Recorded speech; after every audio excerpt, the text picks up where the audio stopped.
Hey everybody, it's Nikki and welcome back to another episode of the It's All Mental podcast. We are on episode 3 and I am so excited and I thank you guys so much for your support, for being on this journey with me.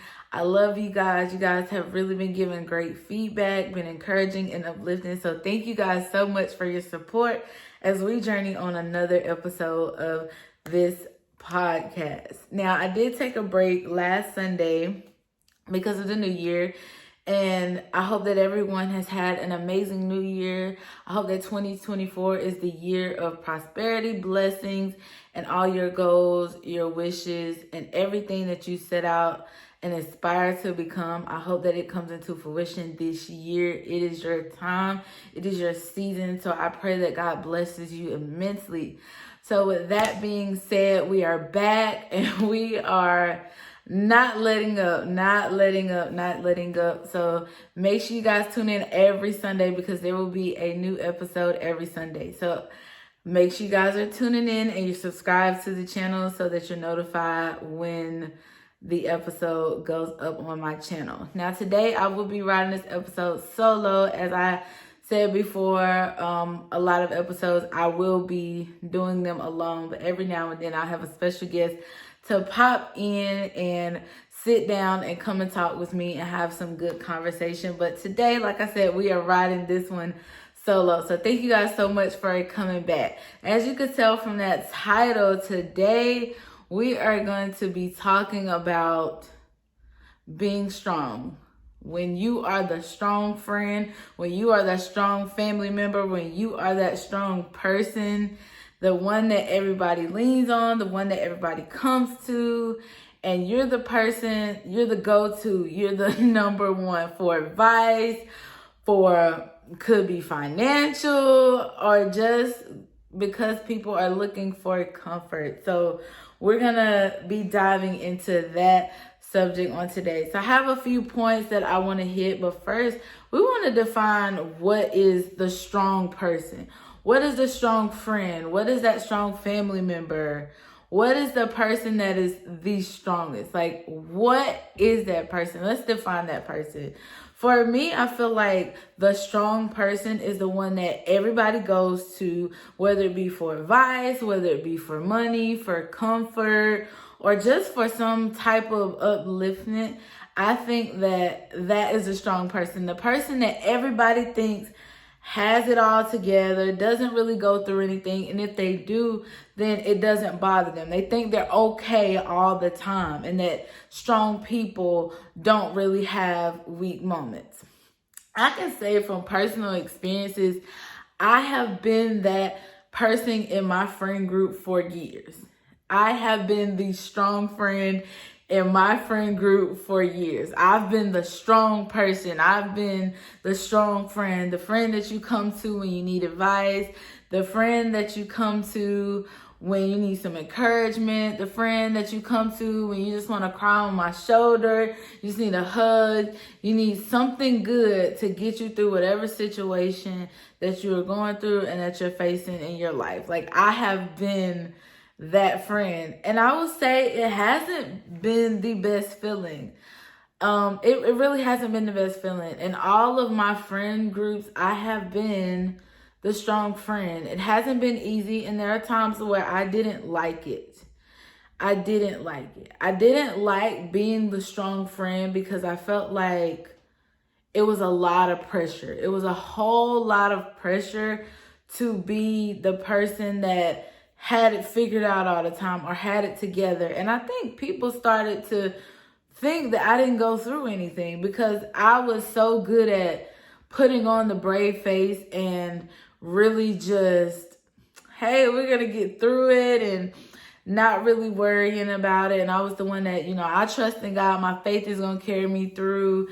This is a faith thing. So I was always just trying to stay up,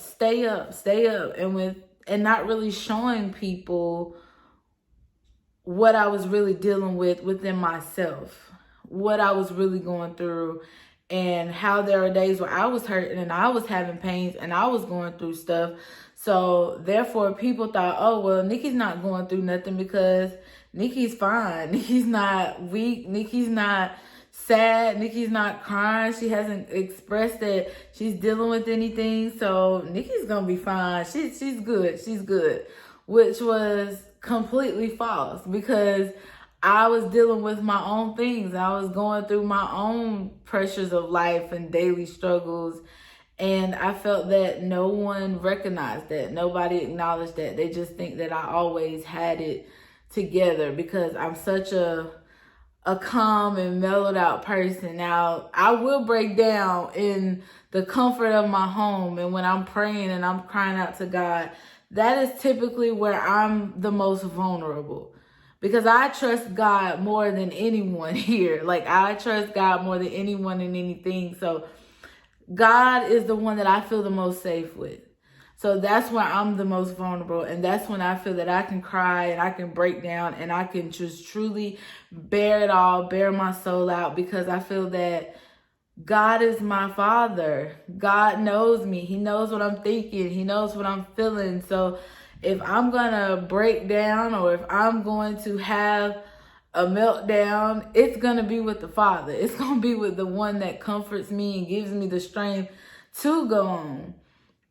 So it's been a lot of pressure. So speaking from personal experiences, it's been a lot to be the strong friend. And like I said, I didn't oftentimes like it because I felt like it was such pressure.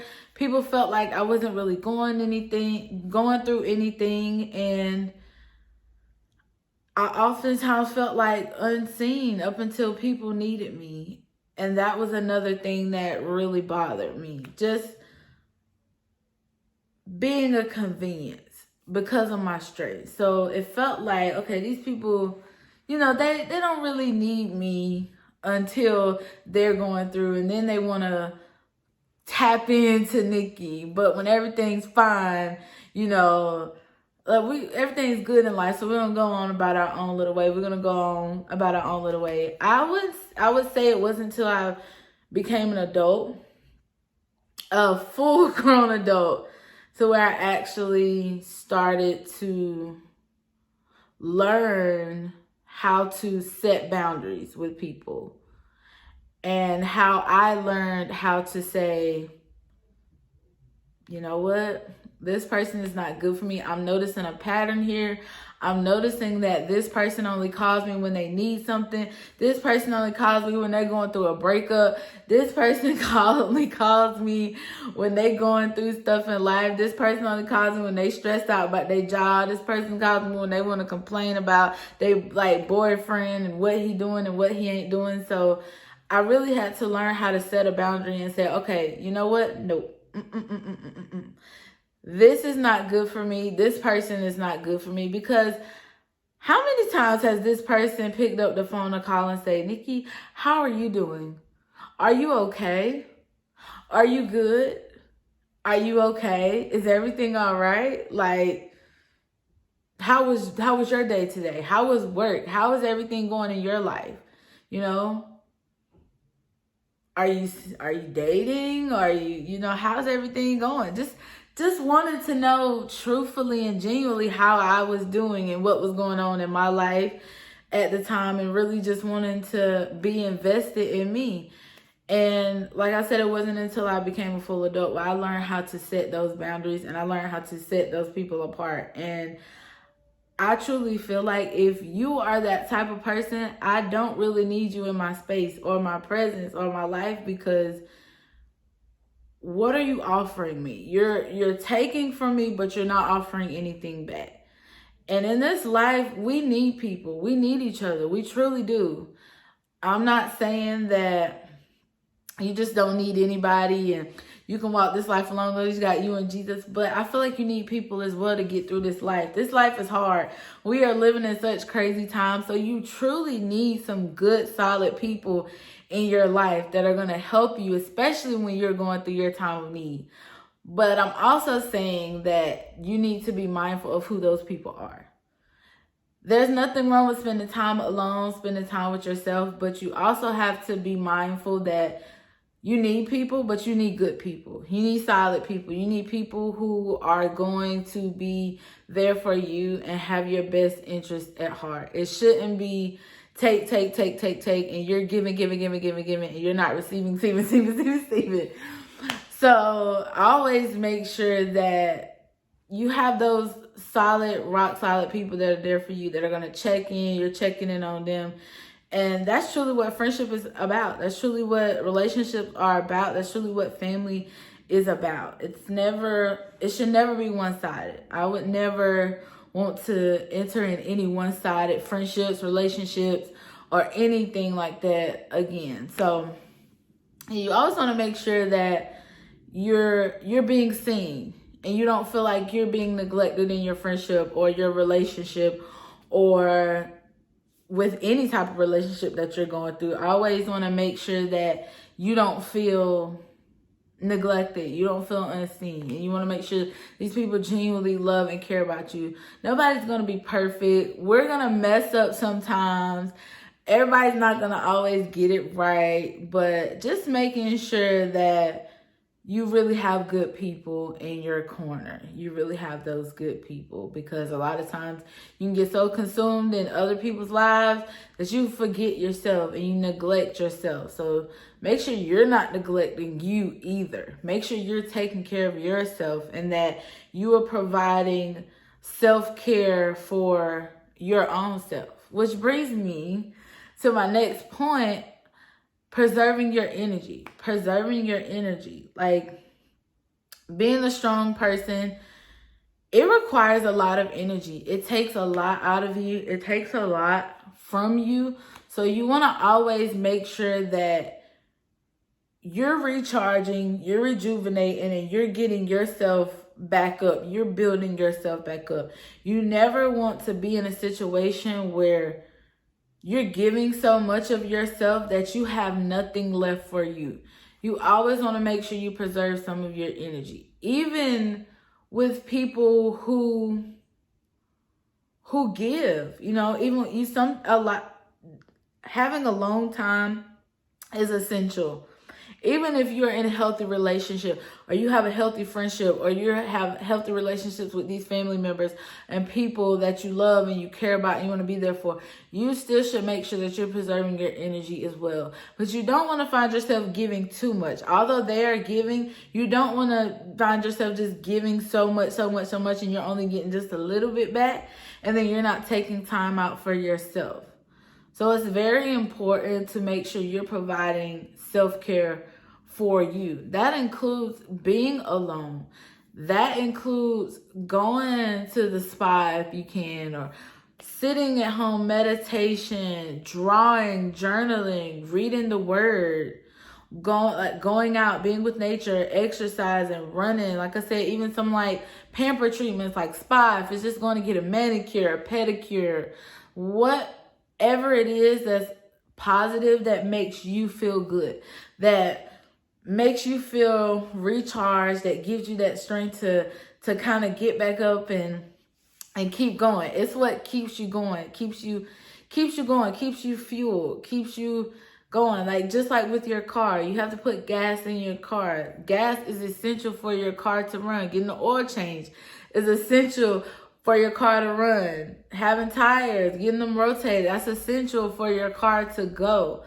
But also making sure that you do the extra mile, like washing the car, cleaning it out, making sure it's clean. That's a way to care for your car. Making sure it's nice, it's clean, there's no dirt, no trash on the inside, it's shiny, the wheels are shining, everything like that. That's just going the extra mile to making sure that your car lasts even more. So that's like with us and our bodies, we have things that we have to do that are essential. We have to eat, we have to drink water. Those are essential key things for us to survive and to live and to keep going. We also need to eat right. We need to make sure that we're eating the good foods, like nutrients. But going to get your nails done, going to get a pedicure, going to get that massage, going to get your hair done, going to get a facial, getting your makeup done, those are just some little extra perks. Those are extra perks.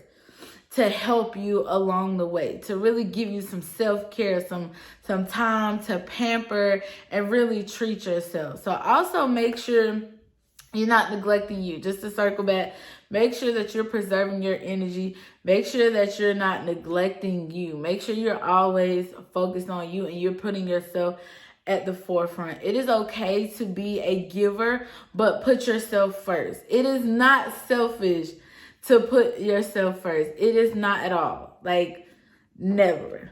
I feel like the only one that should be above you is God. God should be the only one that is above you, yourself, me, I. God is going to be first, but I'm coming second. So because if I'm not right, I can't be right for you. So again, making sure that you are preserving your energy and you are caring for yourself. Self-care is key. Also, the last point I want to touch on, and I just mentioned this word, selfish. Saying no is not selfish. Saying no is not selfish. When people are used to leaning on you, they are also used to hearing that 3-letter word all the time. Y-E-S. Yes. All the time, constantly. Yes, I can. I'll be able to do this. This is okay, sure. Yeah, no doubt. Like you're saying yes in some form, fashion. You're saying yes. But let's practice saying no sometimes. And I would say this was another hard lesson for me as well, saying no, because I used to feel so guilty. I would have the absolute most guilt for saying no to people. Saying no is not a bad thing. No is not a bad word. It's not. It's not a bad word. I know we teach children like, oh, don't say no. Don't you say no to me. Don't say no. But saying no is truthfully not a bad word. It is not. When you are just giving, and people are so used to you saying yes all the time, the moment that you say no, please understand that you could potentially be painted as a bad person.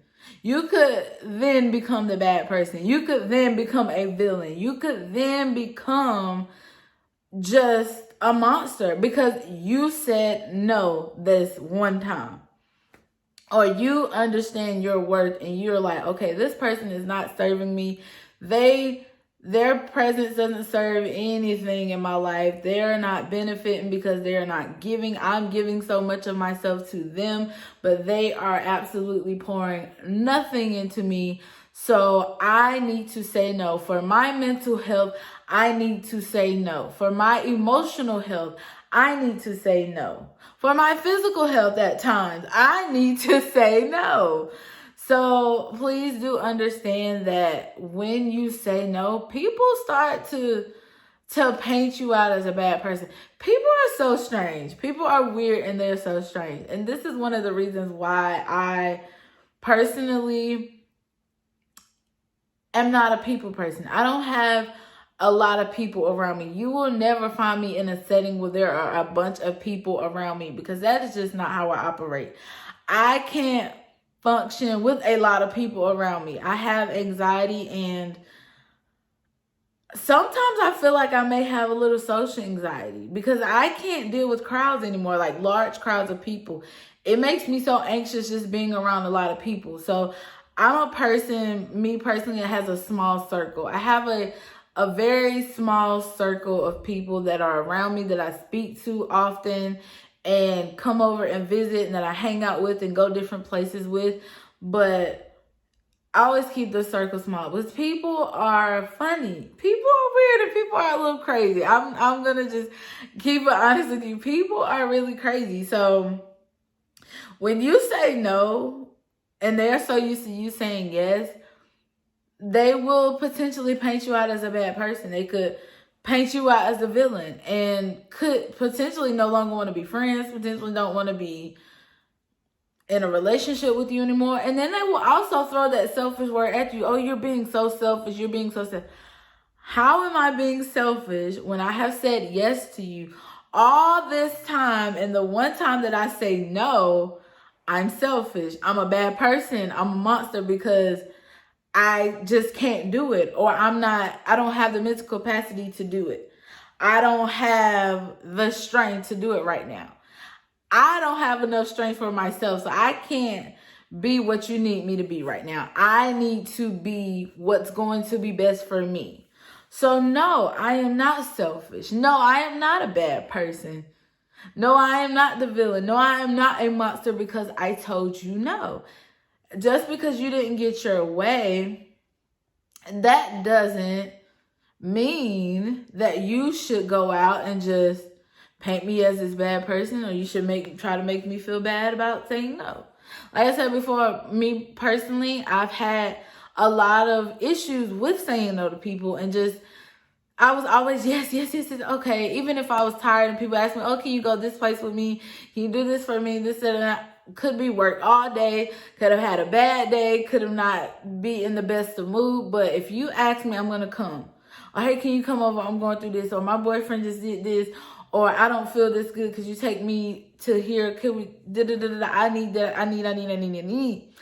And I was always the person that would just be like, yes. No matter how I was feeling, no matter how tired I was always saying yes. And when I did say no because I absolutely couldn't, maybe had a prior obligation, or I was in the midst of doing something else, or I maybe missed your call or missed your text, I would feel extremely guilty. Because I was, okay, oh, such and such has called me. And I missed the call, then I text or call and say, hey, was everything okay? I saw that you called me, or I saw that you texted me. And they were, oh, yeah, I needed such and such. And oh, my gosh, I'm so sorry that I missed it. And I would completely go into guilt mode. Like, I would completely just feel guilty. And a lot of times it was from my own. It was my own self-inflicted guilt. It wasn't from other people. It was from me. Now, I've had a couple times where people have made me feel guilty, but for the most part, it's for me because I feel like I was letting this person down, and I felt like me being the strong person, me being the strong friend, the strong girlfriend, I'm supposed to be there. I'm supposed to help you with this. I'm supposed to be the person that you lean on. Despite what I'm going through, I'm going to push everything that I'm going through and I'm dealing with right to the back. It's going to the back. I'm not dealing with my stuff right now. I'm going to deal with you and what you have going on. So I will often feel such guilt. I feel like I would let people down. I felt like I just felt just so horrible because I wasn't there for that person when they needed me. And like I said, a lot of times it was self-inflicted. We can get in our own way at times. So it's not to blame everybody else for every single thing, but we can get in our way at times too, because I had no business feeling guilty for saying no. But because I was so used to people leaning on me and being there for people, it was a natural instinct for me to just feel bad because, oh, I couldn't be there for this person, couldn't be there for that person. I missed their call, I missed their text. So now I'm trying to find ways to make it up to this person. Like, okay, the next time I got to make sure I'm there. The next call, I got to make sure I don't miss it. The next text, I got to make sure I don't miss it. So I was constantly just trying to find ways to make up for the thing that I missed. And it was destroying me because I was putting so much effort into that person, these people in that particular situation, that I then started to neglect myself. And that's when my anxiety would worsen and it would just create a whole different problem for myself. So saying no is not selfish. Saying no isn't selfish. Taking care of you is not selfish. Saying no. I have a coworker who used to tell me that you only get one vehicle, so make sure that you take care of it. God only gave you one vehicle, and that's you. That's your body. That's your mind. You make sure that you're taking care of this vehicle here. Because if you don't, who will?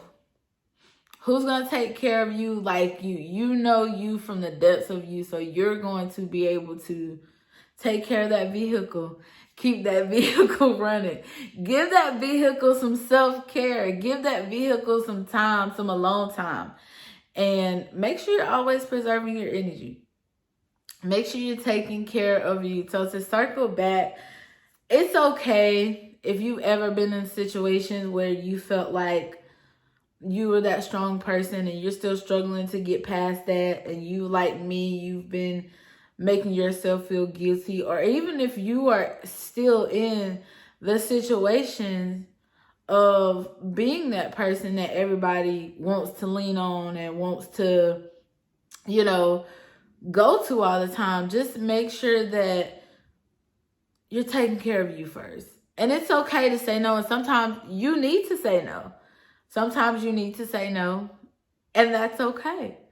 But always making sure that you're taking care of you. And as my coworker said, you get one vehicle. One. Not two. One.